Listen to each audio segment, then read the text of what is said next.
Hello and welcome to a brand new episode of the Daily Debate. My name is Ahmed Nader, and tonight we're going to focus in the new year how the past years have fared in terms of the infrastructure and more precisely over the vision of Egypt 2030 and the directives of the political leadership under the guidance of President Abdel Fattah al-Sisi over the past 10 or 11 years, and more specifically in the field of the land and the seaports, how they have developed and how they will be developing over the upcoming year. Of course, as I mentioned, during the vision or throughout the vision of the infrastructure, new infrastructure all over the country in terms of new cities and new bridges and new capital as well. All this and more will be bringing in new investments for the future generations in the country. But we'll be starting straight away with the main top stories for tonight, and they come through the presidential activities of His Excellency President Abdel Fattah al-Sisi.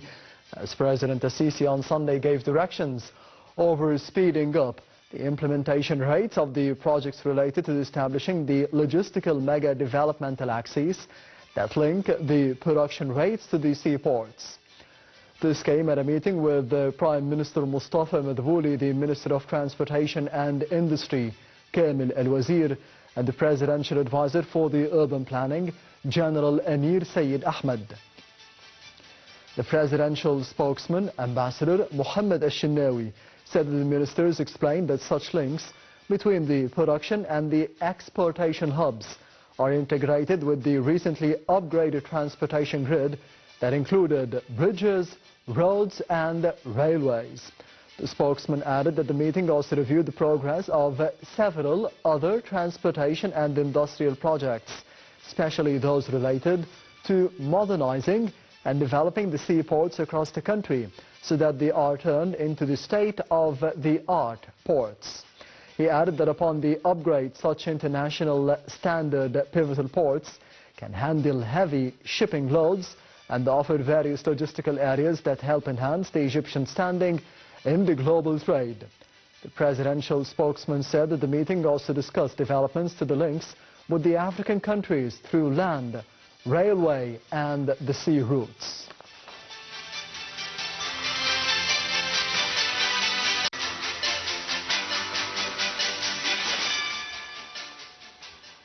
On another front, the Minister of Foreign Affairs, Dr. Badr Abdulati, discussed with the head of the National Media Authority, Ahmed Al-Muslimani, on Sunday, the main regional and international challenges and the role of the national media in this context.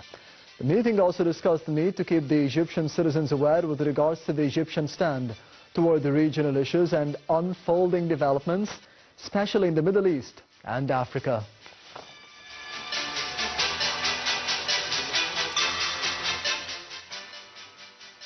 And Pope Tawadros II, the Patriarch of Alexandria and the Holy Apostolic See of St. Mark, received greetings from the senior state officials on the occasion of Christmas. Grand Imam of Al-Azhar, Sheikh Ahmed Al-Tayyib, extended his greetings to Pope Tawadros II, wishing welfare and prosperity for all the Egyptians, Muslims and Christians. This came during Al-Tayyib's meeting with Pope Tawadros. The Grand Imam also asserted that the visit aimed at renewing the friendly and the brotherhood atmosphere among the Egyptians. Sheikh Al-Tayyib pointed out that the Egyptians should make use of such occasions to call for ending the Israeli genocide war in Gaza. And for his part, Pope Tawadros II welcomed the Grand Imam and his accompanying delegation, stressing that the visit reflected the brotherhood spirit that prevails among all the Egyptians. Meanwhile, Prime Minister Dr. Mustafa Madbouli sent a cable of congratulation to Pope Tawadros II and all Copts on the occasion of Christmas, wishing him health and success and Egypt's stability and welfare. Also, the Minister of Interior Mahmoud Tawfiq visited the cathedral in Abbasiyya to greet Pope Tawadros II and all the Egyptians on the holy occasion. He expressed his appreciation to the great national role that the Egyptian Church is spreading tolerance and love among all the people nationwide.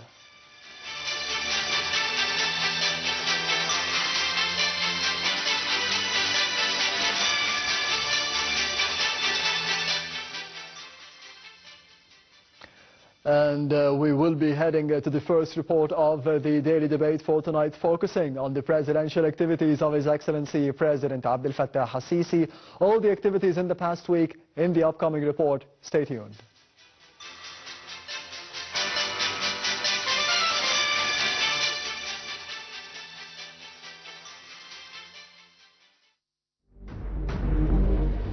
President Abdel Fattah al-Sisi follows up on the ongoing efforts to implement Egypt's digital strategy.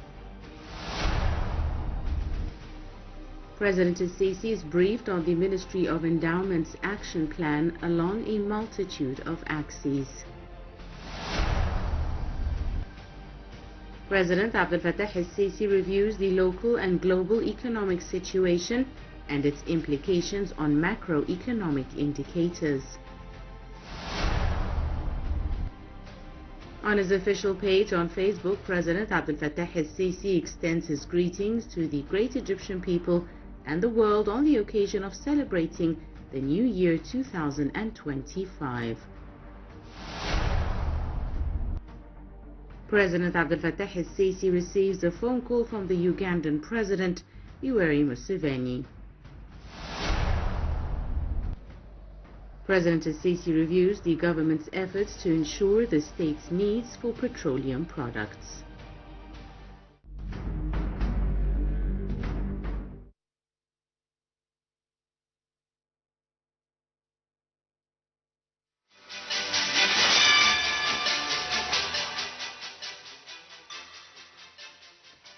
And heading to another report of the daily debate for tonight, focusing on the main topic for the episode, which is the land and the seaports, and of course the drive of development in the infrastructure here in Egypt according to the Egyptian Vision 2030. In the upcoming report, we'll be focusing on the port expansion that took place in the country under the directives of His Excellency President Abdel Fattah al-Sisi to be boosting trade and more logistical hubs in the country. We'll be having more details in the upcoming report. Stay tuned.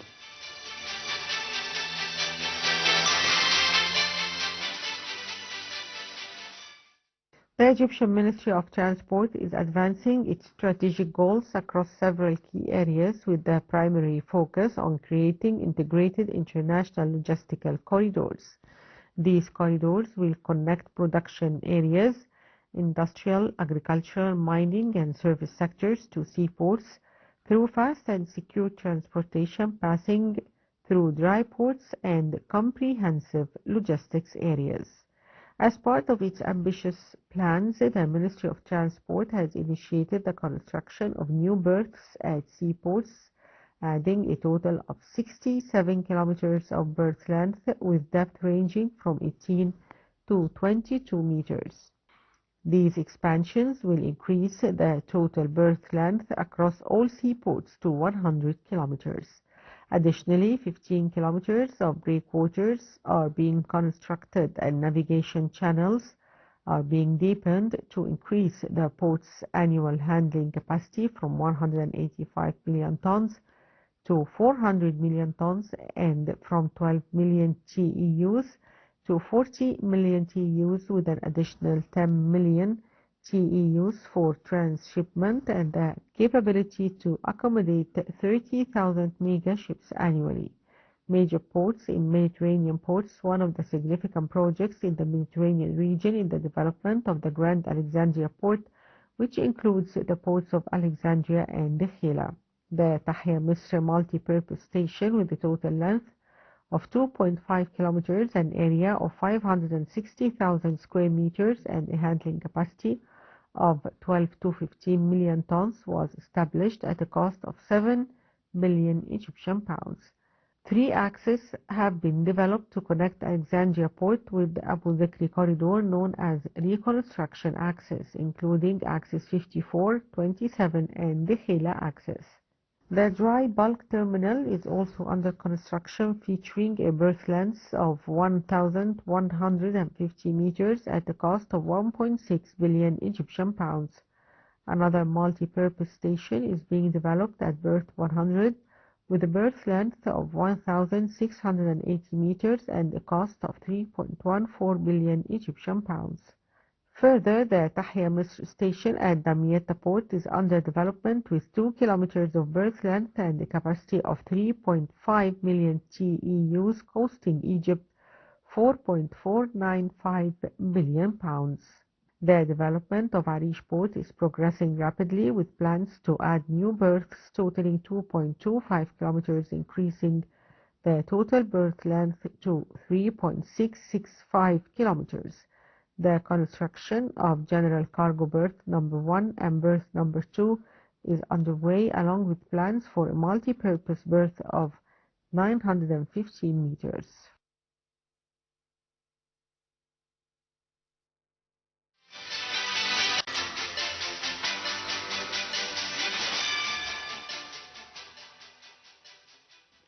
Welcome back. You're still watching the Daily Debate, and I'm honored to be having with me over the program for tonight Dr. Nevine Nakhla, the Professor of Strategic Management. Thank you very much for being with us tonight on the Daily Debate, and the Happy New Year. Happy New Year. I am the one who's honored. Thank you. And the honor is all mine. Of course, we'll be taking the last report of the Daily Debate for tonight, and we'll be shedding more light on this important topic throughout the episode for the rest of its time. And we will be heading to the last report of the Daily Debate for tonight, which is developing the Egyptian ports, how it will be affecting the economy of the country in the future. So stay tuned.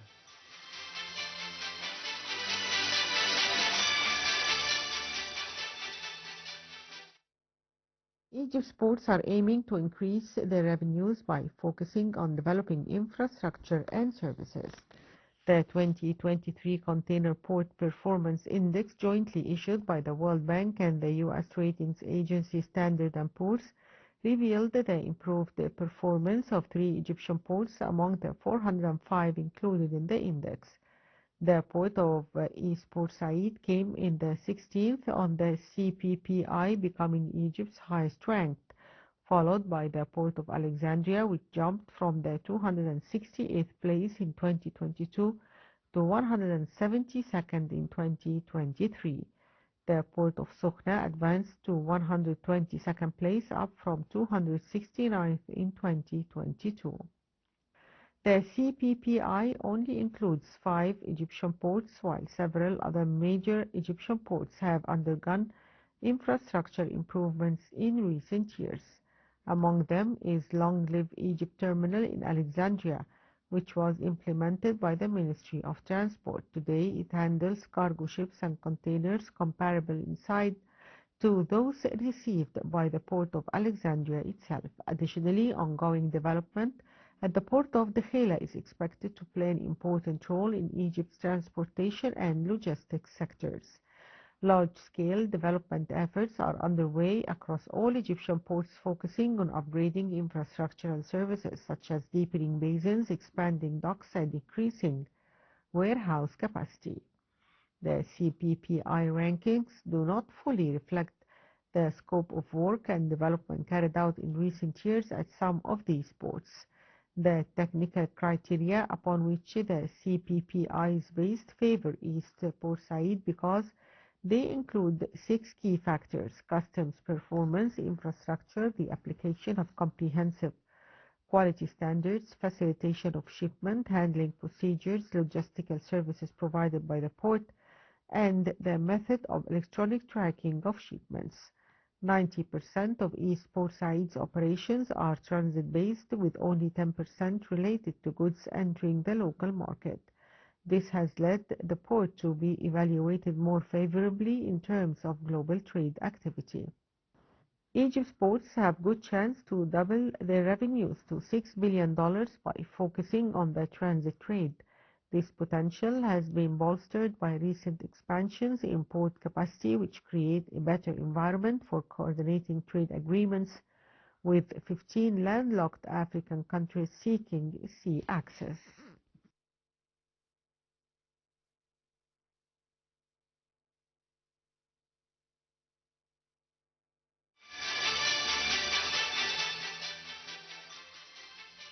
Welcome back. You're still watching the Daily Debate, and as I mentioned before the report, that I'm honored to be having with me over the program Dr. Nevine Nakhla, the Professor of strategic management. And today we did see a meeting between President Abdel Fattah al-Sisi and Prime Minister Dr. Mustafa Madbouli and the Minister of Industry and Transport, Kamil El-Wazir, to be discussing the same topic that we will be discussing throughout the episode for tonight, which is linking the logistical hubs with the seaports and the land ports here in the country. How do you see the importance of this meeting?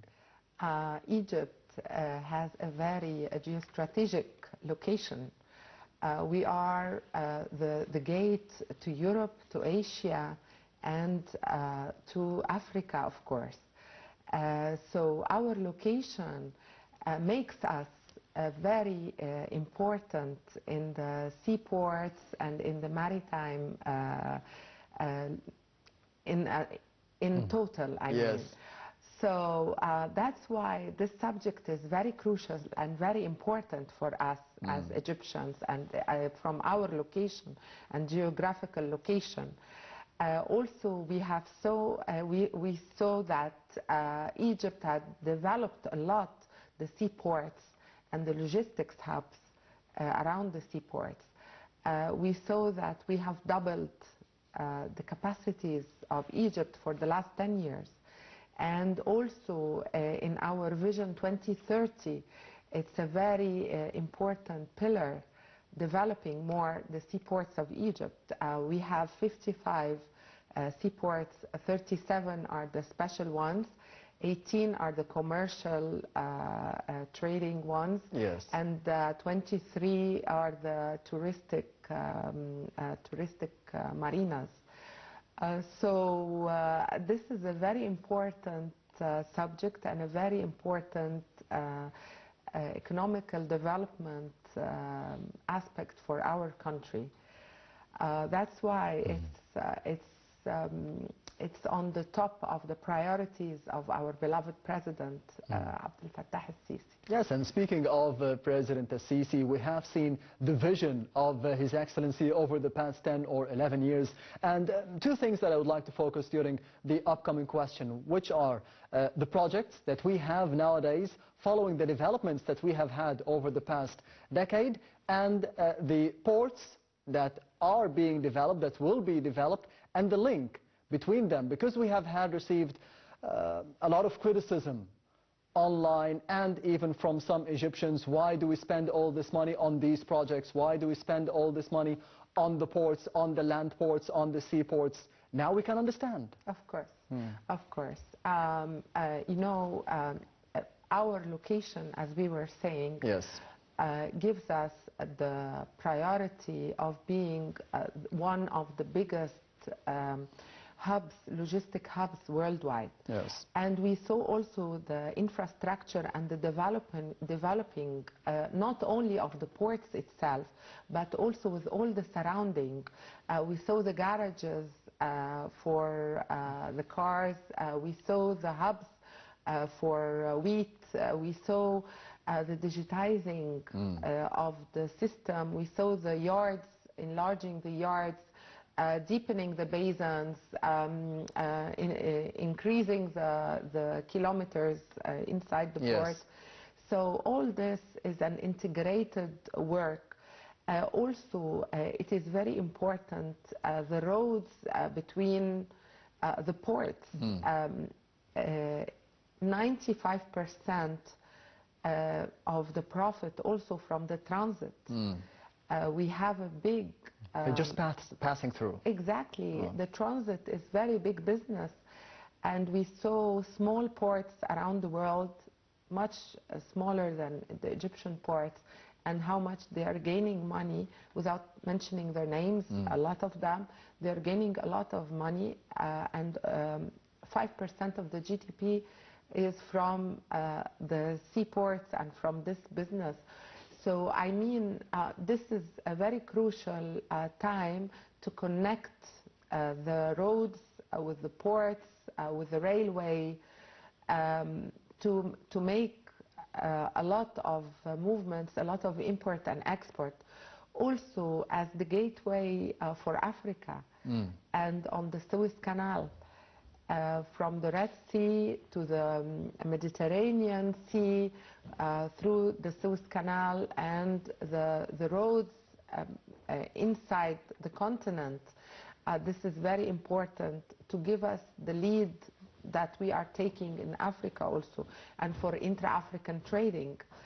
The CPPI, yes. Which is the World Bank and the Moody's and Poor standardization and rating. Yes.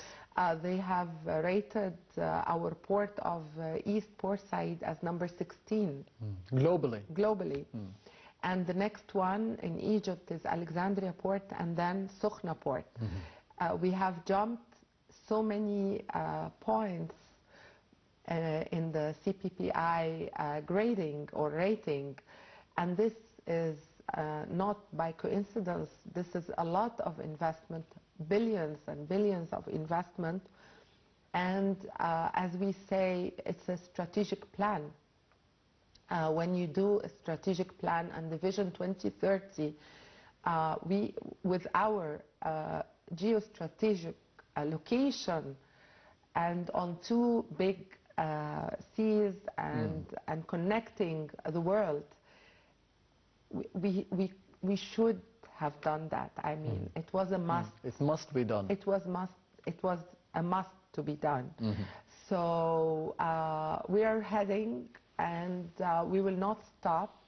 A lot of more infrastructure, a lot of more building, but it is paying off, and it will pay off to our economy very soon. Yes, Doctor, you mentioned one important factor, which are the kilometers that were added in the past 10 years, past 11 years, for the transportation grid that we have built and constructed under the tenure of President Sisi. Thousands of kilometers of roads and bridges and railways.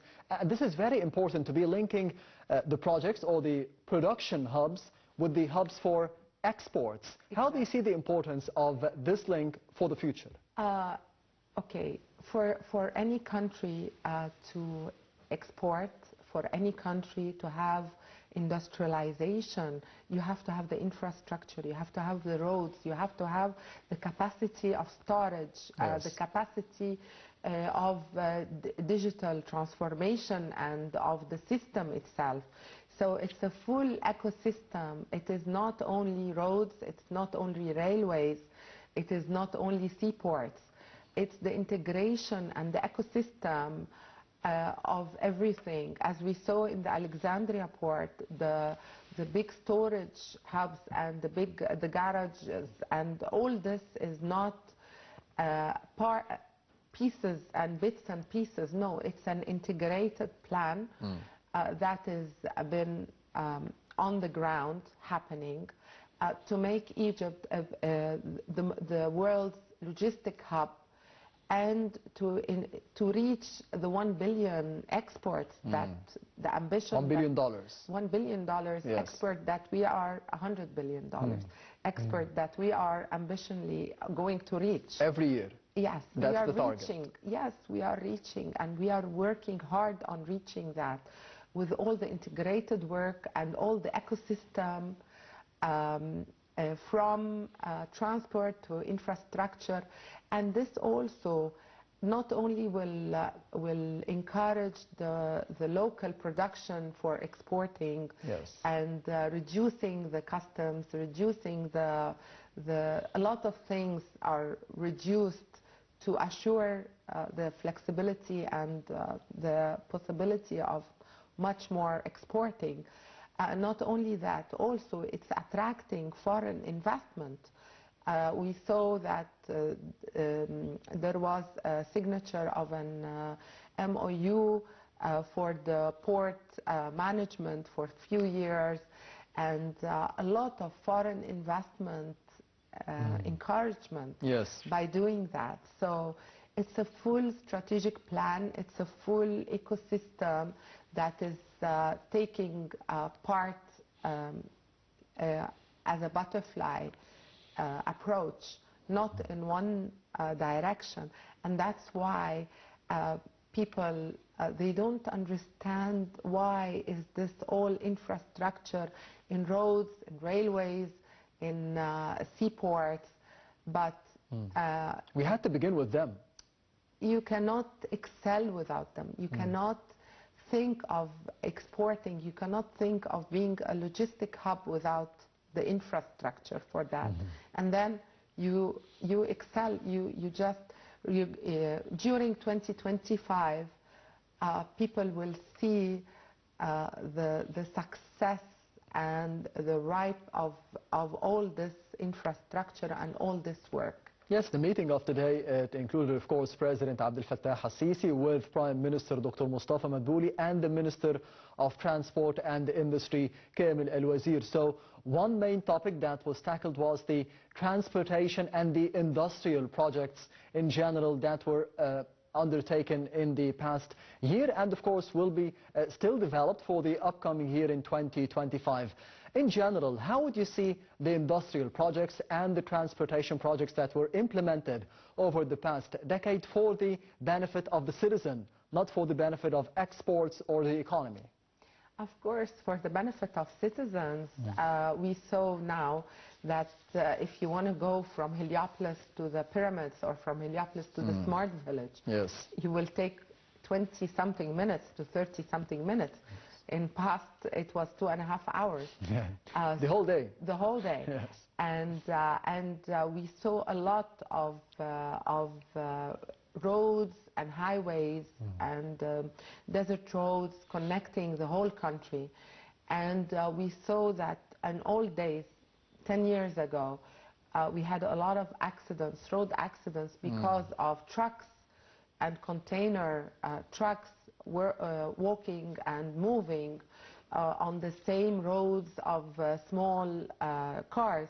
Now there are timings, there are special roads, there are lanes for everyone separated by big bricks.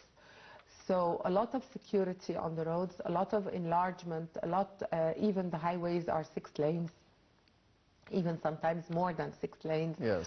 So all this is facilitating and reducing the rush hours, reducing the time spending on the road. And also, if we're talking to the seaports and we're talking to the industrial sector, not only the personal sector, also a lot of reduction on the gates of the ports and on the yards, and a lot of automation and a lot of digitizing. All this is facilitating the life of a normal human being, facilitating the life of industrial sectors, and facilitating the life of trading in general. Trading, internal trading, local, between different governorates, and trading internationally. So Egypt is a huge country, and we deserve what is going on the ground, and we deserve to have this and a lot more in the pipeline. We were living on 7% of the land. Now we're living on double this percentage. We had ports capacity and even touristic ships capacity. Now it is doubled and looking forward to be tripled. What is the importance of handling heavier loads for the ports?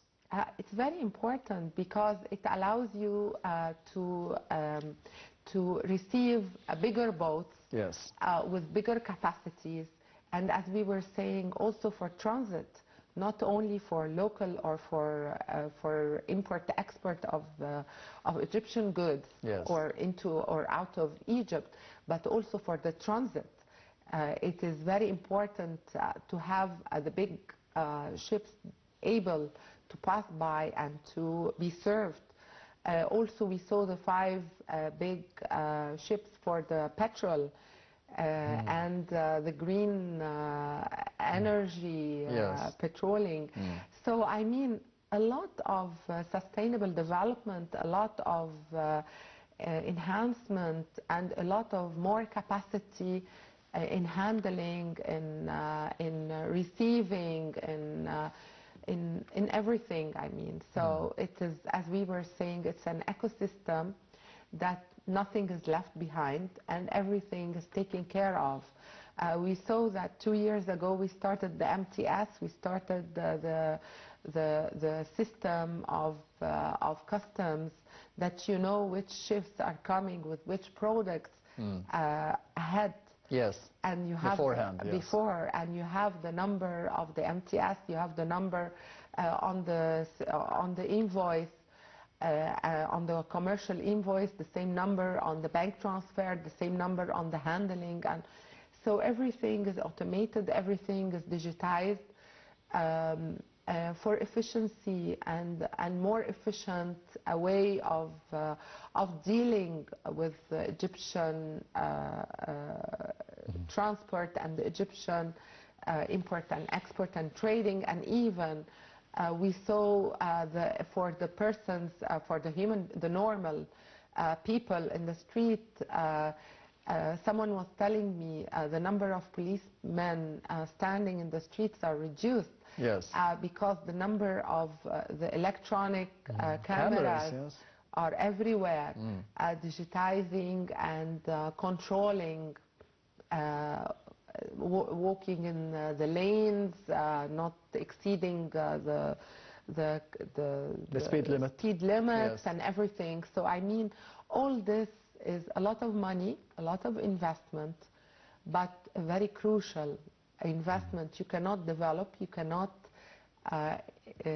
enlarge your GDP, you cannot have economic growth without the infrastructure. Yes, another thing that must be done, and you have mentioned, Doctor, during the course of the episode for tonight, the bilateral relations between Egypt and our African brothers, which was tackled today during the meeting of President Sisi with the Prime Minister and the Minister of Industry and Transport, to be linking Egypt with Africa through the land, through sea, and through railways as well. How do you see the importance of tackling this important topic for both Egypt and the Africans?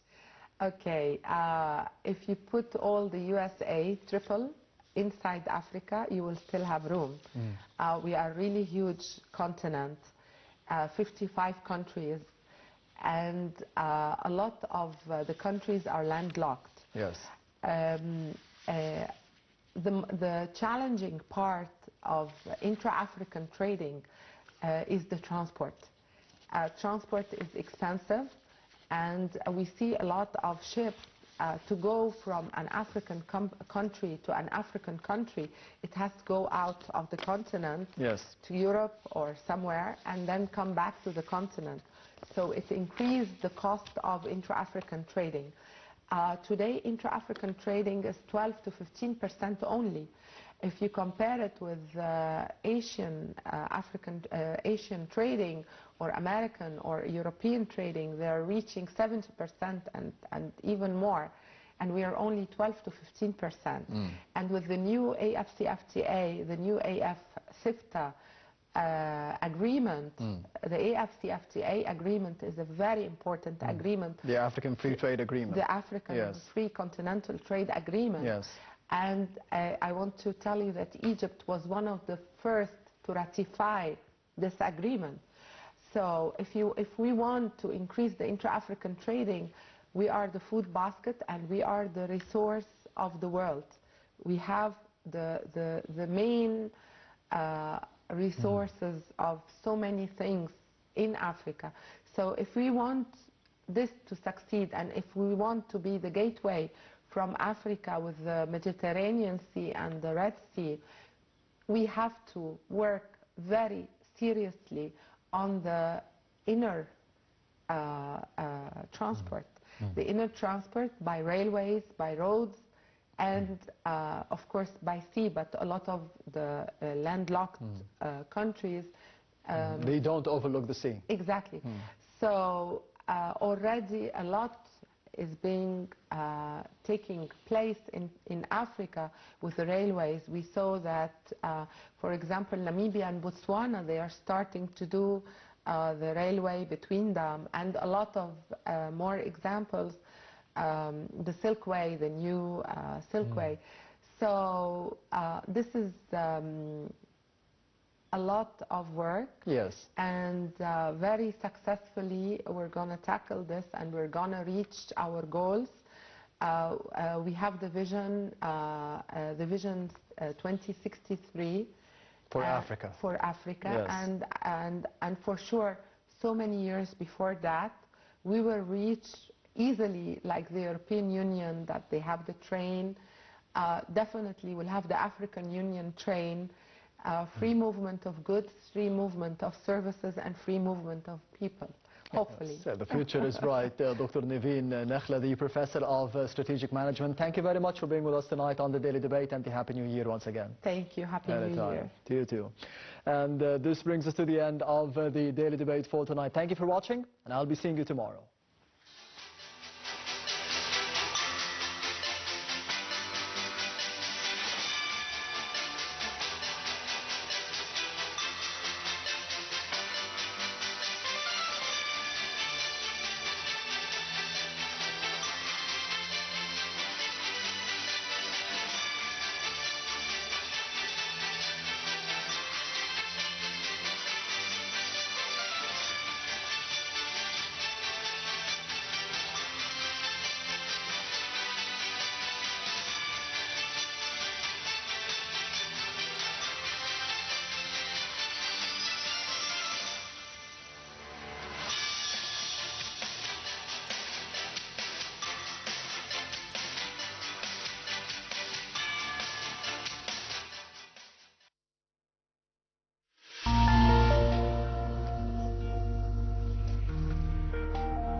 Be the first to know.